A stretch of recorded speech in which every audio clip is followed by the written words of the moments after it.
Perfect. Thank you for all joining us today. I have the great honor of introducing Rob Allen. Named one of modern healthcare's top 100 most influential people in healthcare 2 years in a row, Rob Allen, President and CEO of Intermountain Health, oversees 34 hospitals, 400 clinics, and more than 68,000 caregivers across 6 states. Originally from Star Valley, Wyoming, Rob has built a remarkable career in healthcare leadership. He has earned his undergraduate degree in operations management from BYU, but eventually repented and came to Utah State to earn his MBA. Working his way up through Intermountain Health, he became CEO of Evanston Regional Hospital at just 28 years old, where he served alongside his mother as the only 2 Intermountain Health hospital CEOs in Wyoming at the time. Together with his wife, Becky, Rob has 3 children and 7 grandchildren who keep him busy outside of work, along with enjoying his favorite part of Utah, the outdoors, whether that's dirt biking, golfing, or everything else under the sun. Please join me in welcoming Rob Allen.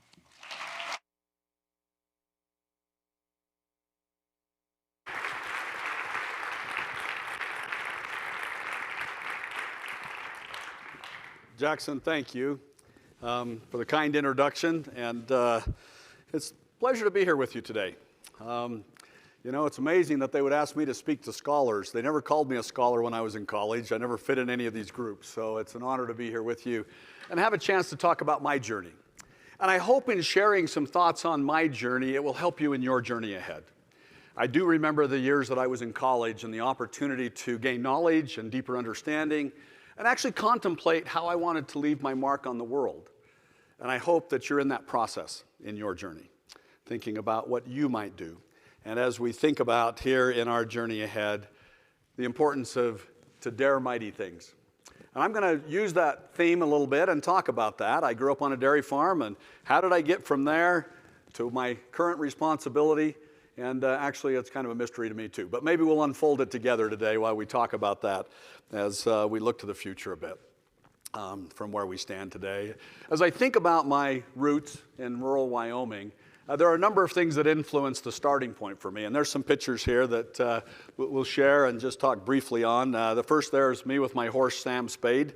I love my horse, Sam Spade, and grew up with him. And unfortunately, the sad story is one day we were herding cattle in the mountains of Wyoming, and he had a heart attack and died under me. So, you know, that's real life. Those things happen too. But the years I had with him before that happened were remarkable. And I learned a lot of great lessons. We're going to talk about some of those lessons I learned on the farm today and how it applies to leadership and how it has served my ability to lead throughout my career and ultimately to lead the organization that was mentioned. Next to that is a picture of my mother.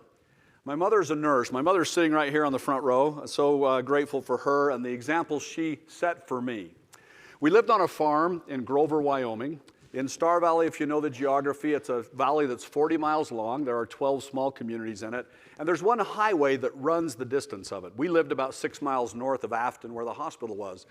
And I remember throughout my growing years that whenever an ambulance went down that highway, my mother, we didn't have cell phones then, folks. There was actually a time we didn't have cell phones. And she would run to the house, didn't matter where we were, to call to see if they needed help. This little 15-bed hospital staffed with 2 nurses 24 hours a day.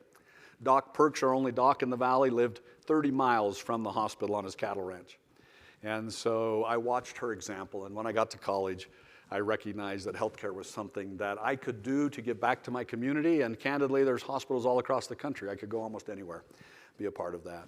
Next to that is a picture of my father and I. My father's here as well today. They live in Preston now, close to my brother. When they moved from Star Valley, I said, why don't you come to Salt Lake and be close to me? And they said, we don't want to be close to you. We want to be close to Nat, your younger brother. So, you know, I'm not the favored son. Nat is, apparently. But they live just north here from us. And great memories. I'll talk about some of those in a moment. But this is just one of our horseback rides in the mountains of Wyoming a number of years ago. And then you see my wife, Becky, and our oldest, Taylor, graduated. I'm the first in my family to receive a bachelor's degree in college, and that was a journey of its own, not knowing where that laid out. And I will confess that I'm not always the brightest bulb in the box, and my parents always said, you got to go to college, you got to go to college. That's your ticket to success. You know, you go to college, you'll get a great job, you'll be able to take care of your family, and as so many of us as parents want our children to excel past maybe the experiences and opportunities we had, my parents were no different. They wanted me to have opportunities that they didn't have necessarily. But it took me till my junior year to figure out they don't just give you the job in college when you get done, right? I mean, I thought you go to college, it just happens. And it was at that point I realized you've got to actually figure out what you want to do. You have to think about where you want to leave your mark and what do you want to dare when you think about the impact to dare mighty things. And that was a great journey to go through that starting point as we go along the way. So when we think about to dare mighty things, I'm going to go back to the farm now and talk about something that I learned early in my life. And one of the things when you're in rural Wyoming, and by the way, rural Utah here in the mountains, or an area that you're not surrounded with all the resources that big cities may offer, when you have a problem, something that arises, how much energy do you spend trying to figure out if you actually can do it versus how much energy and time do you spend actually figuring out how to do it? And I learned on the farm, and this is a quote that stuck with me through my entire life: what must be done can be done. And it didn't matter the challenge you found yourself in, we learned not to waste any energy trying to figure out, can it be done?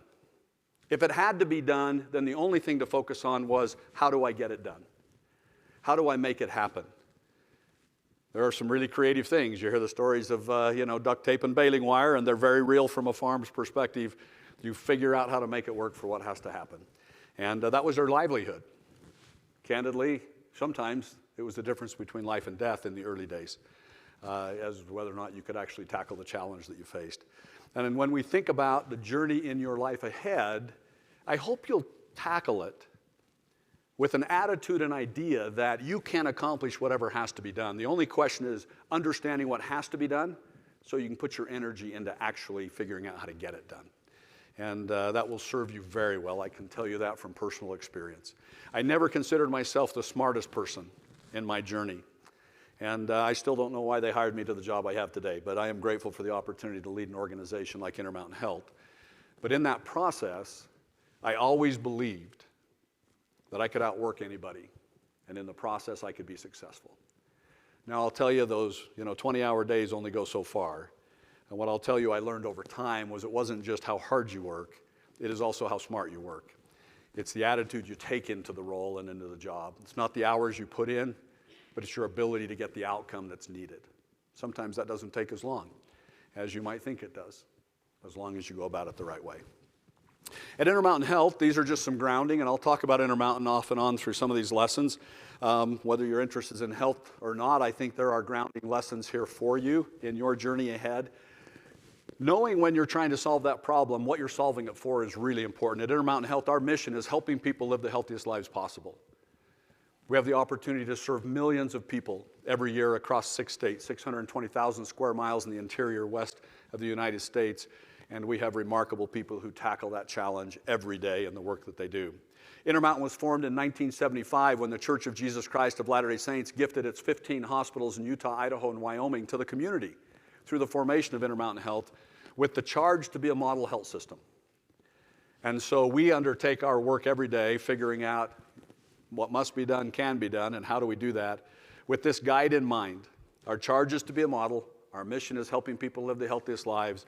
And we have these values that are our guideposts. You can read them there. We're leaders in clinical excellence. We believe in what we do. We serve with empathy. We're partners in health. We do the right thing, and we are better together. And those are our guideposts as we're solving the problems that guide us every day in the work we do. I took, it was mentioned, my first hospital CEO job at Evanston, Wyoming, Evanston Regional Hospital in 1988 at the ripe old age of 28. And knew very little to nothing of what I had to do to be successful, but it was a small enough operations to learn along the way as we look at that. But I learned some great early lessons in my journey at Evanston Regional Hospital. And it actually started when I was in college. And starting to think about in that junior year, what am I going to do when I get a degree? Where am I going to work? I talked to my mother about healthcare and asked her who I might learn more from, because I needed to build a network, I needed to understand. And she suggested I get with Dave Jepson. Dave Jepson was the inaugural chief operating officer at Intermountain Health. And so I called Dave's office, and 3 months later, he graciously gave me an hour. And I learned a lot from him. He encouraged me in many ways about healthcare administration, gave me some thoughts about how you get into the work, things you ought to look at. He encouraged me to go get a master's degree at the time. I was married, had a child, and I needed a job more than I needed another degree. So I didn't follow that advice initially. I did go back, got my MBA here, as was noted. But a couple of years later, when I found myself as the CFO at this small hospital, Dave was making his rounds in the system. And that's something we do as leaders. I had the opportunity to meet with our Logan regional team earlier today, and we go out and visit with our leaders and with our caregivers and see what's happening. And he was doing that in Evanston, and I said, can I get 20 minutes with Dave? I have a really important question to ask him. And they granted me 20 minutes, and I found myself in this really small conference room, sitting across the table from Dave Jepson, who's one of my healthcare heroes. I always wanted to be like Dave as a leader. And I said, Dave, I have a question. First, I thanked him profusely for helping with guidance, a couple years before. I said, I'm now sitting here. I'm thrilled to be a part of Intermountain Health. I'm the CFO at this rural hospital, and I want to be a hospital administrator. That's my career aspiration. So, Dave, my question for you is this. How do I not get pigeonholed in finance? All you finance guys, please don't take offense, but I didn't want to get pigeonholed in that job. My aspiration was to be a hospital administrator, and I was expecting something profound. It took me 48 hours to understand how profound the statement was he gave me. In fact, at first I was a little disappointed at his response. He said, Rob, it's this simple. You be the best hospital CFO that you can be as needed here at this hospital, and you will have unlimited opportunities ahead. If you don't do the best job here in the job you're in, you won't have any opportunities. So it's that simple. That's the advice I give you. Wherever you sit today, my advice to you is you be the best where you are, and opportunities will continue to open up for you. They may not be the opportunities you dreamed of. They may not be the opportunities you planned in your planning process. I have kids who've been through this as well, and I'm amazed at how much energy they give to plan every step of their career. It's not going to go the way you think it is. That's a little insight along the way. And usually it's much better. So be open, allow that opportunity to come, and create opportunity by being great at what you do. Dare to do mighty things at work. This is Intermountain by the numbers. Just it was mentioned a few things here. Organization that's grown dramatically over the years. Still very focused on mission, which I'm very proud of. And so it's a fairly complex, large organization. And you think about as a leader, how do you manage 68,000 people? How do you keep them together in common purpose and move things forward in an effective way? It's an organization that will finish the year just north of $18 billion of revenue stream, and yet it's an operation that's going to generate about 1.5% margin. You need about 3% operating margin actually to be sustainable. The average margin in nonprofit healthcare today is less than 1%. With the bill that was just passed that will take $1 trillion out of healthcare in the next 10 years, we're going to see a lot of hospitals close. We're going to see a lot of challenge that we're going to face as an industry. About 17 million Americans will be uninsured the first of the year that are currently insured today. So we've got some challenges ahead. And how do you navigate and manage your way through all of that as we go forward? For us, we organize our work. This is a depiction of the geography where we serve. And we have, as noted there, 34 hospitals across this sector. Just announced a new hospital in Las Vegas, Nevada. We'll build the first standalone children's hospital in Nevada. Las Vegas, the largest city in the country without one today. 29,000 kids leave the state every year for health care. We'll be able to keep them at home. We're excited about that addition. But in this span of space that we work in, we organize across these three regions that you see with that. And as we do that, I think about how do you bring people together as a team. And I want to share a story, another lesson from the farm. As you dare mighty things as a team. This is a team of horses that is not the team my dad used to drive, although they look very much like them. I grew up in the wintertime. We fed our cattle by hooking up a team of horses and pulling a sleigh loaded with hay out through the snow to where our milk cows would spend the daytime, and we would feed them. It was necessary to do that, and it was important to frankly keep them alive and keep our family alive and fed as well, to have these tools at our fingertips. Years later, I always admired these massive animals and what they could do and how much they could pull. But years later, I learned an interesting fact about them. One of these horses alone can pull 8,000 pounds. 8,000 pounds by themselves. But you hook them together and they work together to pull. The two of them can pull not 16,000 pounds, but 24,000 pounds. There's a synergy that happens when you come together. when you dare the mighty thing to actually create something together instead of going it alone, you actually can do more. That is an important thing to understand, especially in leadership. That bringing people together is more powerful than just the sum of each of the individual parts. And as you move into leadership in your careers ahead, don't ever forget the power of a team or the importance of a team as we look to move things forward. At Intermountain, the push of team and having people across that massive geography working together in commonality actually has generated something very special in relation to the charge we were given to be a model health system. I'm not going to read you all the awards that are here. I will tell you that there's a legacy part of Intermountain Health in the Utah, Wyoming, Idaho area that came originally, and then we merged with a health system called SCL Health about 3 years ago. And that Vizient score, 84th percentile of ranking on quality. Actually, if you look at the legacy Intermountain, it's actually the 94th percentile. The legacy SCL assets started at 60%. They're coming up quickly through our clinical program work. But that's all referenced in that center grid where it says 15. The company Premier has a tool called Pink AI. It's an AI tool that actually looks at outcomes of patients across the country. These are actual outcomes. Many awards in healthcare are a contest, popularity contest, who gets the votes. There's lots of different ways that they choose things. Many of them are not grounded in actual outcomes. This is one that is only outcome-based. How do patients do when you get your care in Hospital A versus Hospital B versus Hospital C versus Hospital D? Last year, Intermountain's been on this list several times, but they look at the top 15 health systems and hospitals in the country. Intermountain is one of those. Last year, if the United States would have practiced medicine in every hospital the way the 15 do, including Intermountain Health, 220,000 Americans would not have died. 196,000 Americans would have had uncomplicated hospital stays who otherwise had complicated stays. The work we do matters, and being able to bring teams together to actually create consistency in the work that you do, learning from each other so everybody gets better, makes a difference. In business today, too often we are competing against each other to the detriment of those we're here to serve and take care of.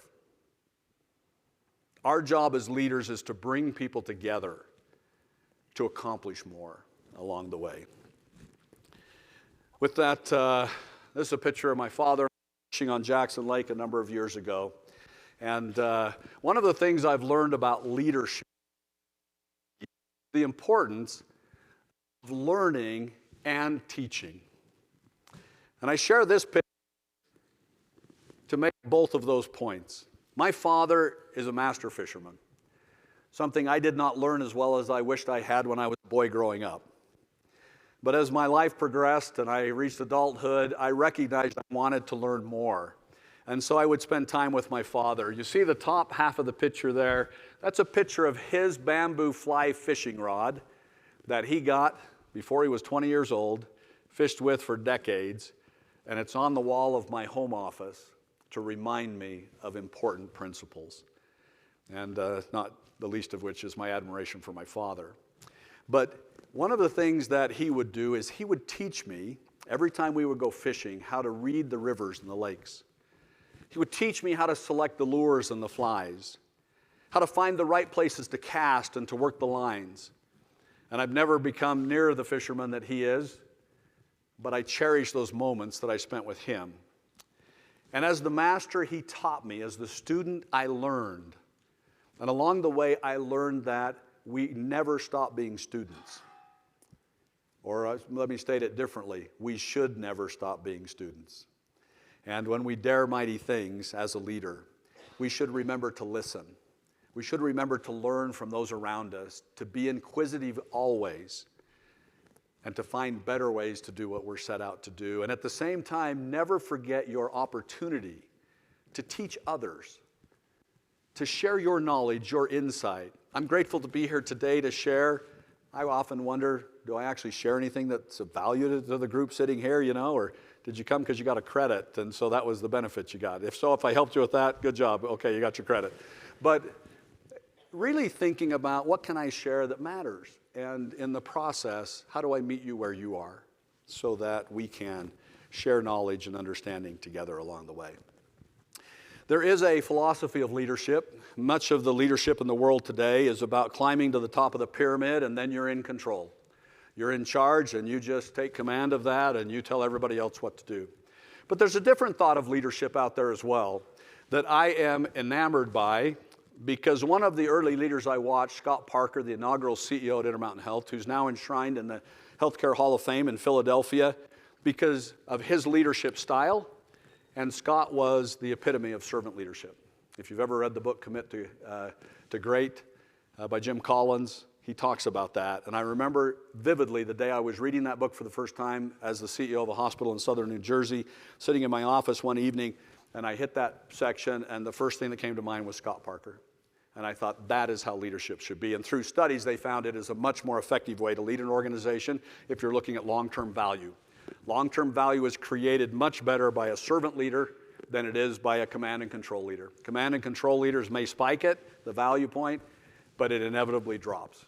Servant leadership is long-term leadership that leaves a legacy of important impact. These are the principles, the 7 principles of servant leadership. Authenticity, strong communication, integrity, compassion, empowerment, continuous improvement, and 7th on the list, and maybe most important of all, putting others first. I believe that a true servant leader has the ability to bring together and enable normal people to accomplish extraordinary things. And I've learned that and been grateful for that lesson. One final thought before we go to Q&A. Jackson, you all geared up for our Q&A? On the farm, you learn a lot of lessons. And one that I learned is when you're out planting in a field, if you just watch the front of the tractor when you're going out through that field, plowing or planting or whatever you're doing, and when you get to the other end of the field, you look back, I guarantee what you're going to see is a row that looks like this. If you want to plant in a straight row, you have to take the long view. And in leadership, your people will get exhausted if you lead like this. They need something to aspire to be. Your job as a leader is to help them see what that can be and to keep your eye on that no matter what else is happening, so that over time you get from here to there in the most efficient, effective, and impactful way. It is an honor when we are chosen to be a leader, and it is a big responsibility that as leaders we need to understand that with that opportunity comes that responsibility to lead well, to lead impactfully, and to truly make a difference. I'll go back. Come on up, Jackson. I'll make one final comment. We'll go to Q&A. Scott Parker, after he retired, after he was inducted into the Hall of Fame, this is a man who is seen as one of the premier leaders in healthcare in this country. Started a health plan in 1982 when people thought he was crazy, and it's become one of the hallmarks of Intermountain and the models of healthcare today that produce the best outcomes for communities. And Scott, after he retired and they interviewed him, they were asking him about his career. He said, I just tried to make a difference. And as leaders, if we go out, when we dare mighty things, if we simply try and continue to try to make a difference, we will. Thanks for the chance to be with you. And Jackson, come on up.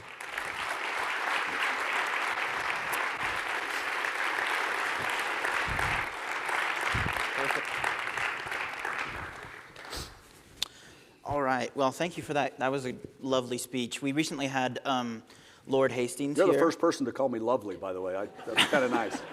That's fair.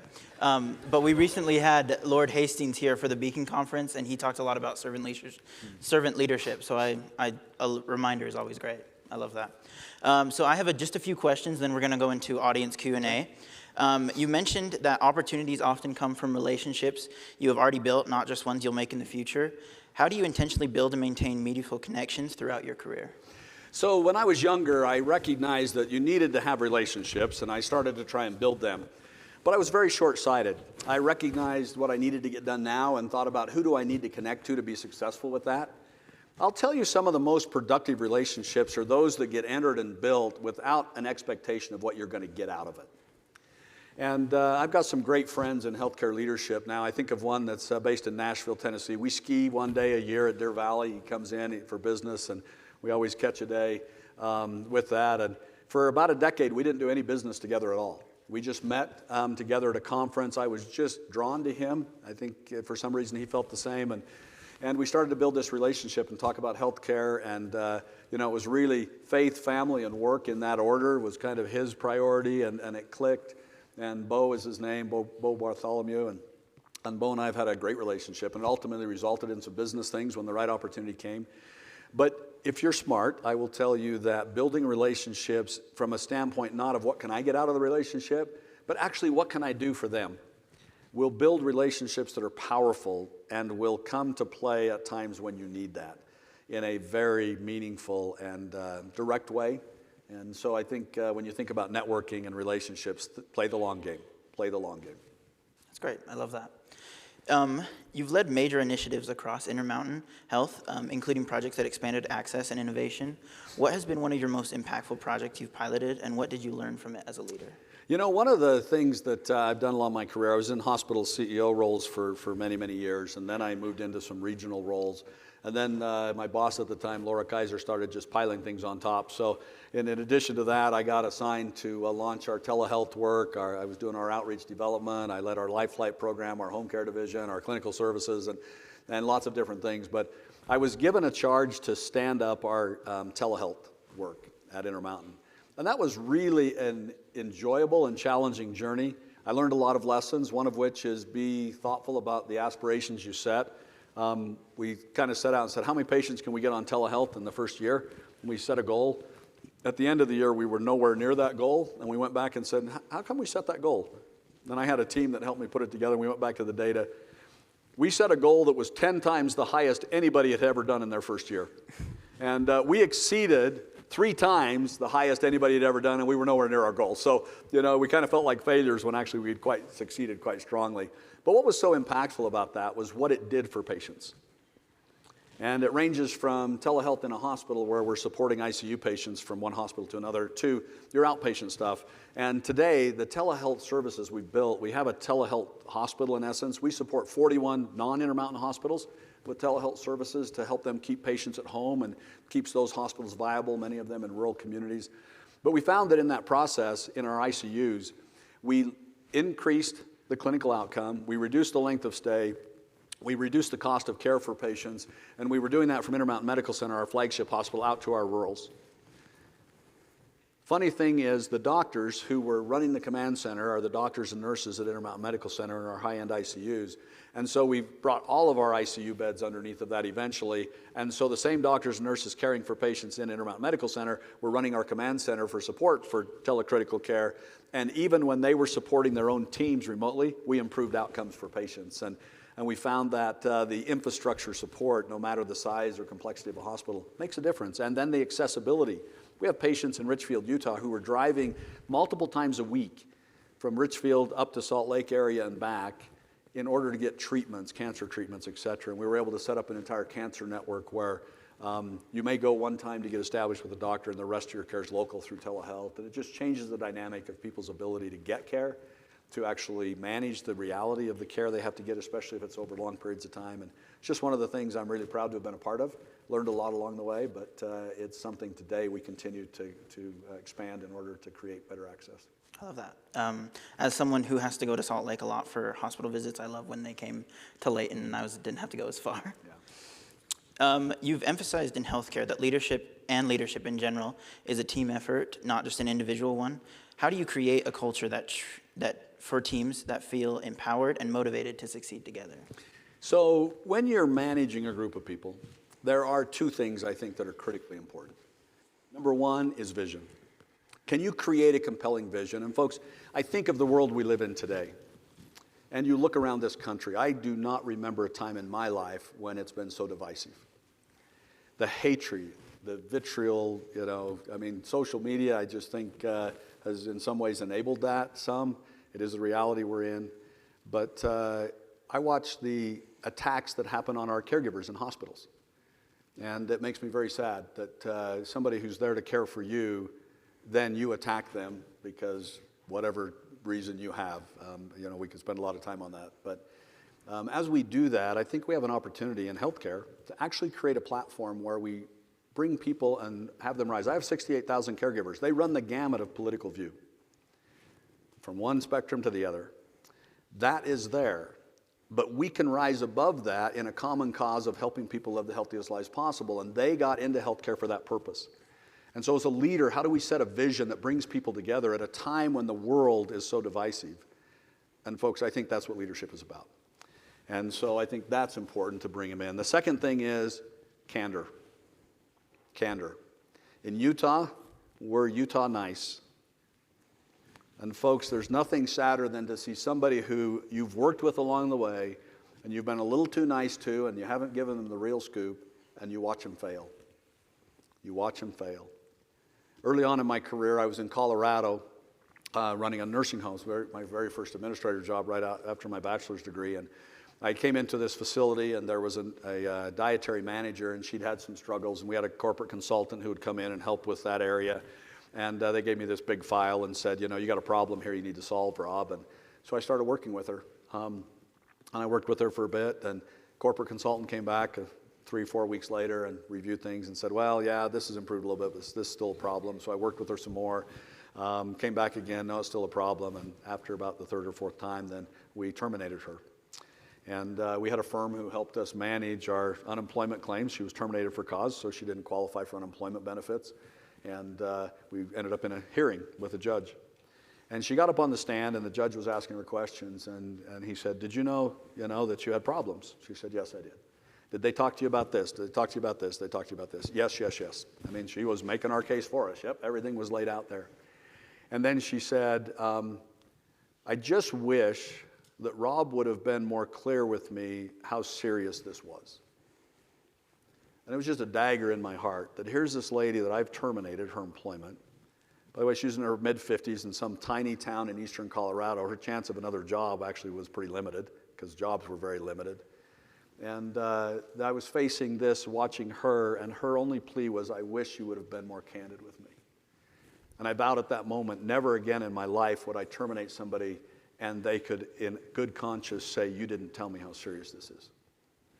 We need to be candid, and it's not in order to build a file to terminate somebody. It's to give them every fighting chance they can have to actually succeed. They need to know where they stand. They need to know what they need to do to be successful.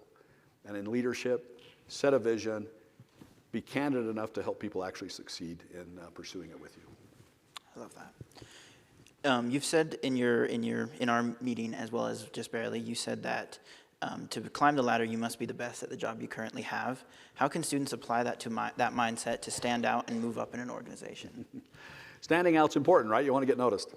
Do your job well, but also be thoughtful and innovative. I look for people who really want to make a difference for the right reasons. I want somebody who blends with my team. I want somebody who's mission-driven. I want somebody who's not willing to accept the status quo, but actually do what needs to be done today and look for a better way to do it tomorrow. If you're doing that in my organization, and I have a chance to see that, you're on a list. I have lists. We work aggressively on succession planning across our organization, and we are looking at talent across the entire enterprise. And the goal, candidly, is get on one of those lists. So people start to look for what they can do for you. We have this year coming in 5 presidential fellows. I'm taking executives in my organization, pulling them out of their full-time job, giving them an assignment for a year. We backfill their job with somebody. That's a career development opportunity for them, but it gives somebody a chance to show they can do something more. And that's because they got on those lists. They showed they could be innovative. They showed they were mission-driven in what we're trying to do. And so do your job really well, but look how to improve that job along the way, and you'll get noticed, and you'll have opportunities. Perfect. Hopefully they'll get on the right list instead of the other one. If you do the things I'm talking about, you'll be on the right list. Perfect.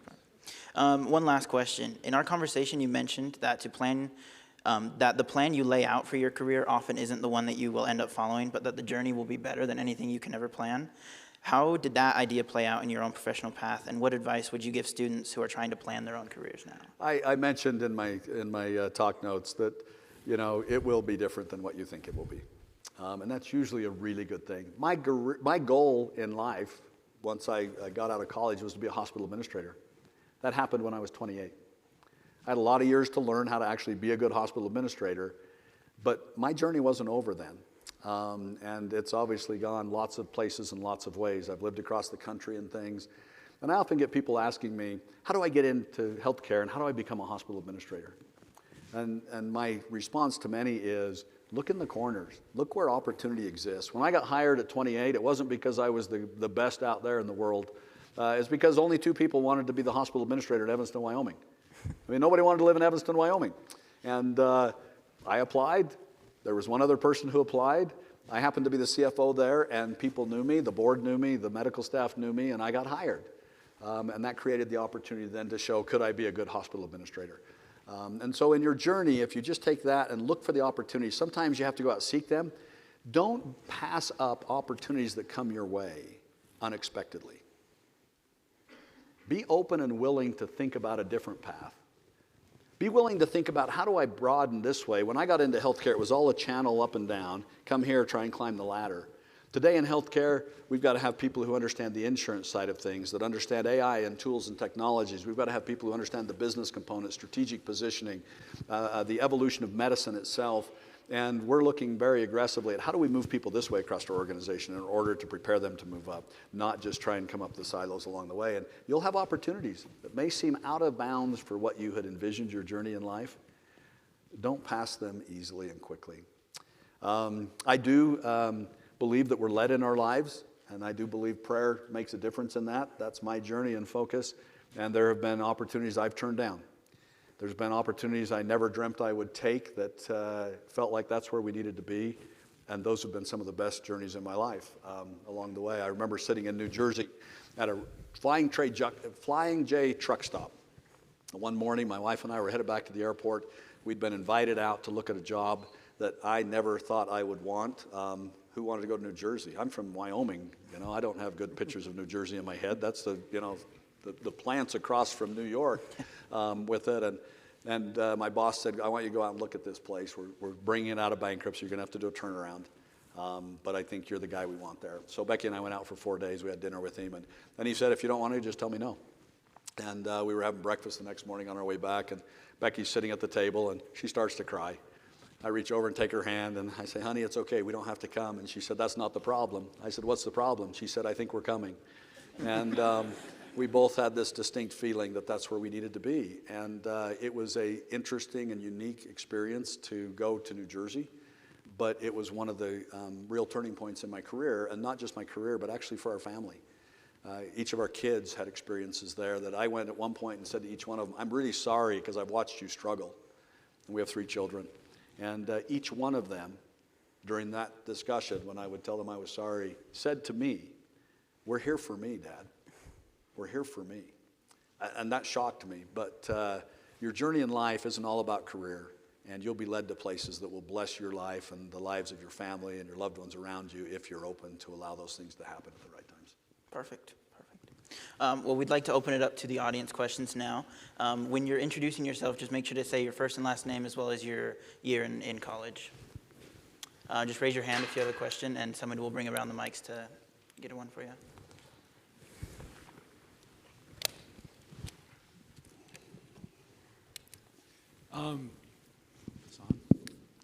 Okay, here we go.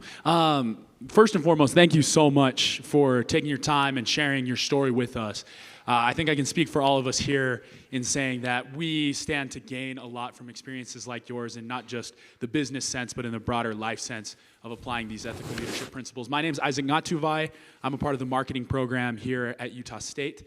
And my question is, I think frequently, especially us all being in business fields, we run into the problem of having that desire to be an ethical leader and want to do good and make a difference and impact people's lives, but then also being in fields where we're asking for people's money. And I think that oftentimes we have that dissonance of that sometimes feels wrong, right? And sometimes the world views that as wrong, and it's difficult to be in a business field with those desires. Sometimes it feels very distributive, very dissonant. Being in healthcare, I imagine that is a more frequently navigated problem than in other industries.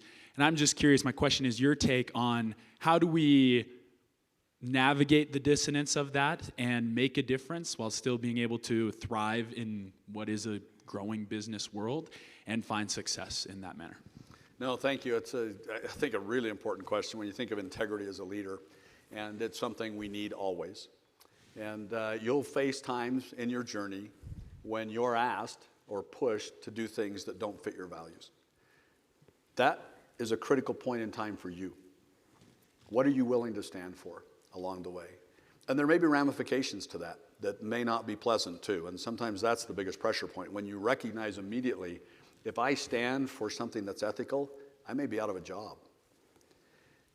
Make the right choice. Doors will open. There's always people out there looking for ethical leaders. And I'll tell you, when I was in New Jersey is a different place to do business than Utah is. And we're now in Las Vegas. And Las Vegas is a lot more like New Jersey in doing business than Salt Lake City is. I had doctors who actually tried to get me to give them a business worth $30 million. And when they didn't get it one way, they tried another way, and then finally they came and said, we've been doing this all wrong, Rob, sorry.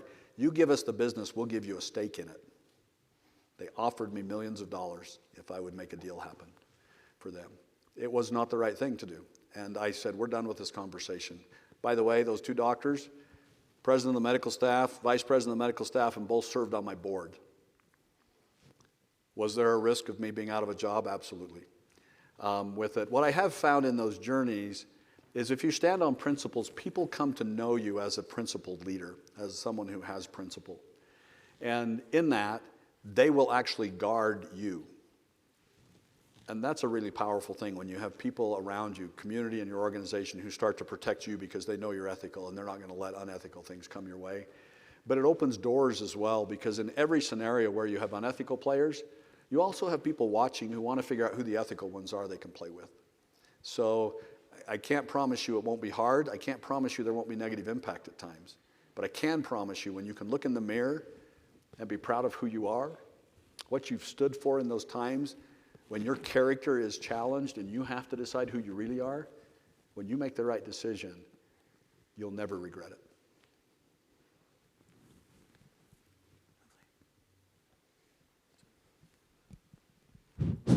Hey Rob, my name's Eric.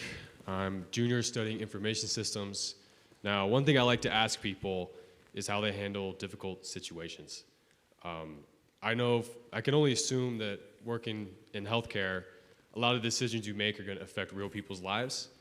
Can you describe your thought process when you approach a difficult decision and maybe provide an example from your experience? So in leadership, you face difficult decisions. I will say it is rare that I make a decision that is life or death in the moment for people. I'm in healthcare. The people who do that are our doctors and nurses, and they are remarkable at it. And they have to make those decisions immediately, right? And they do the best they can, and we have to trust them and support them as they make those decisions. And sometimes those decisions don't play out the way they want, and occasionally they're even the wrong decision. But we need to support them for having the courage to do everything they can at the moment in the process. When you're in leadership and you're faced with decisions that are there, they have big ramifications. Absolutely. I make decisions on a regular basis that impact 68,000 people. And that impacts not only them, but their families and others. I make decisions that impact our community and whether certain sections of the community can get access to certain services or to health care. So I appreciate that there are big stakes, but it's not life and death like our clinicians have. And so I just want to acknowledge they're the heroes here in that regard. From a leadership perspective, what I would say is don't make your decisions based on emotion. Be able to get yourself grounded. If you find it becoming emotional for you, you need to step back and find a space just to calm for a minute and get settled. And there are things that will spin up emotion. If you're not, feel like you're pretty level-headed and you're not emotional, you're going to find yourself in some situations sometimes when the emotion is rising. Just make sure you don't make your decision based on that moment. But you may not have a lot of moments to wait either. So just find a way to get to a stable spot. And then gather as much information as you can. And then ask yourself, why am I making this decision? To what end? Not the decision itself. Why am I as a leader even considering this decision? And I believe that will help guide you into what the right decision is. Because you move away from, I got to make a decision between A and B. No, I'm actually making a decision because I think it'll get me here. So which one's going to get me there, A or B? And then you're much more grounded with that long view to get where you need to go. Hopefully that's helpful. Hi, my name is Griffin Ekstrom. I'm a freshman in the information systems degree path, but my question is actually quite similar and related to your earlier discussions of opportunity. So as a freshman, I'm faced with tons of different opportunities, all of which would be good and would lead me down positive paths. In that circumstance where you have many different opportunities in front of you, how do you prioritize which ones you should devote the most time to? So it's a great question, and actually, it's an interesting part in your career path. There comes a point, at least there did for me, when I realized I no longer have other options. Or let me state it more clearly, if I want another option, there's a huge negative ramification because I've journeyed up this path, and if I want another path, I actually have to go back to the juncture down here and take another path. And so it feels like there's a lot that weighs on that decision. What I would say, though, is I would think about two components around it, and the first I would look for is passion. By the way, the number one thing I hire for is passion. I can teach all kinds of things. I've never figured out how to teach passion. What are you passionate about? Because you're going to spend a lot of your life, I've spent over 40 years in healthcare leadership, and it's not a 40-hour-a-week job. You're going to spend a lot of time. Do you like it? Is it meaningful? Are you driven?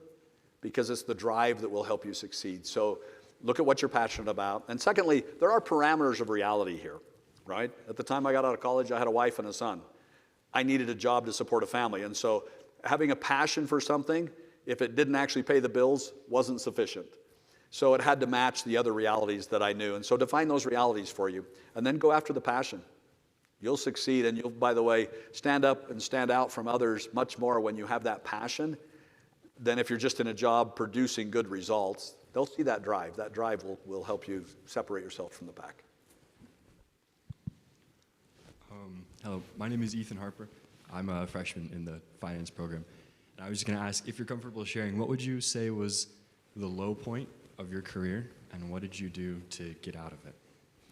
The low point of my career happened, trying to remember the year. I won't go into a lot of detail, but it happened when my son was called to serve a mission in Taiwan.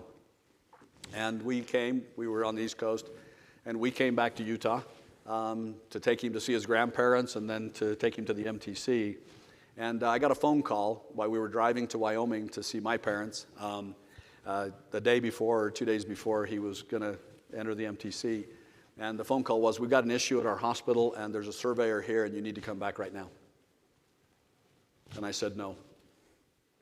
I said, I'm not going to see my son for 2 years. Family is important to me. I'll be there in 2 days. And I have a team, and I can manage this remotely. And I hung up the phone and turned to my wife, and I said, I think I'm going to lose my job over this.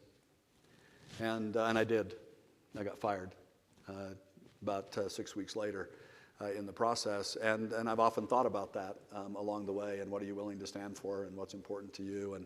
And I didn't have to go back for what was needed. We had a team of people who were working the issue. I was aware of it. I was on top of it. But for the person that I reported to, and actually it was the CEO of the company, my boss's boss, who just said, well, that's not tolerable, and he's gone. So I would say that was probably the low point of my career. And yet I learned a lot of good things from that as well. And looking back, just like the integrity question, I've never regretted that decision. I did what I should have done that day. Hey Rob, my name's Tyler Roberts. I'm studying finance and economics. I appreciate you taking time to be with us today. My question is, what are 3 books you would recommend for us to read right now? That's such a good student question. I should think about books. One that I've really been interested in, I mentioned Good to Great, and it's an old book. It's been around a long time, but I do like some of the principles that are laid out in that. Let's see, what else is a good book? One of the ones that I found really interesting is a story called The Biggest Little Farm. And I grew up on a farm. But what was interesting about it is it's a story. There's actually a movie as well. That might be funner and easier to watch than read the book. But it actually takes this plot of land, and this couple from the city decides they're going to go farm. And in the process, they have to learn all the things that come together on a farm to make it work. Not just the corn they're planting, but how about the animals that are coming through the farm, and how does that impact it? And how about the snails you need on it? And they go through this multi-year learning journey of almost losing this thing several times to figure out the ecosystem. And not that you need to know about farming, but what you do need to know about is the ecosystem around and being able to start thinking about what are all the pieces that come together and play that out. And then the other book that I read not long ago that really was insightful to me is The Anxious Generation. Talks about what's happened since the 80s, helicopter parents, the advent of social media, the impact on young men and young women in their development. You see some movement now. One of the suggestions is to lock up cell phones in schools. But I've been interested, being in healthcare, at the increase in mental health challenges for our youth. Why is it skyrocketed the way that it has? And interestingly, when you look at that, we missed a whole layer of social skill development. If two kids playing on a playground at 6 years old get into a fight and somebody gets punched in the nose, there's not a lot of damage done. But the kids figure out, how do you actually then make up and get along? If kids never have an opportunity to figure out how to make up after they've had a fight until they're 20, there's a whole lot more damage done at 20 if two kids get in a fight. And it's really interesting what's missed there. And it's a research project, a research book that goes through some of those things. From a leadership perspective, it really helps me start to look at what's the causation, and therefore what do we do from healthcare? Obviously, very much what do we do to support families and individuals to address their mental health needs. But how do we help society actually avoid some of those in the future too? And from a leadership perspective, what I think most about those three books I mentioned is the thought process, not even the message within them so much as the broader thought process. As leaders, healthcare or not, your value comes first in the entry levels at getting stuff done, but later as you climb the ladder more as to how you see the world so that you can guide your teams in order to get them to that long view where you know you need to go. And the world around you has to be navigated to get there.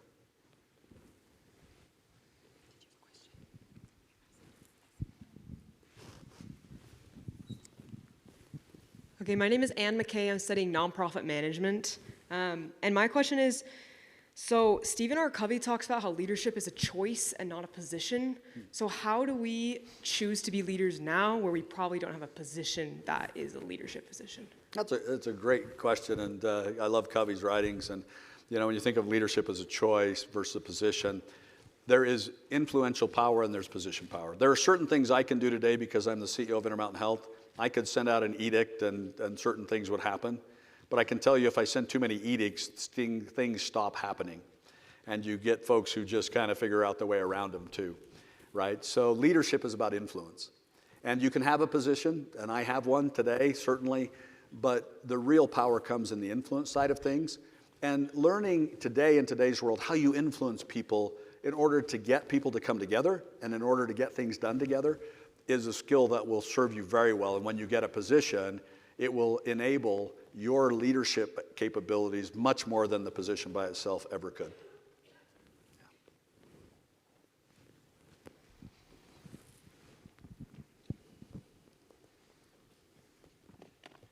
I'm Wyatt Thornton. I'm a freshman in the finance program. And I just wanted to ask, as somebody who's so busy but values family so much, how do you balance the two with the personal and the busyness?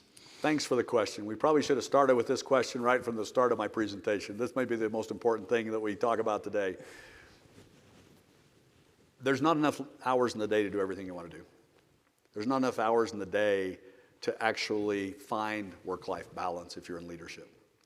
And it's intriguing to me that as I follow leaders today, many of them have shifted from this work-life balance discussion to work-life integration or work-life harmonization.